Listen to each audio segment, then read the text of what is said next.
Athena. Greek goddess Athena is usually portrayed as one of the most benevolent goddesses, strong, fair, and merciful.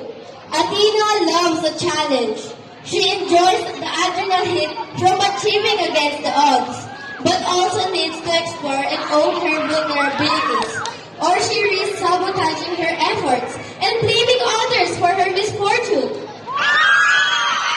In the tarot, Athena is represented by the suit of swords, the mental element of air. She uses the sword of truth, representing the double-edged mind, to analyze and cut away what is no longer needed for their own mental clarity.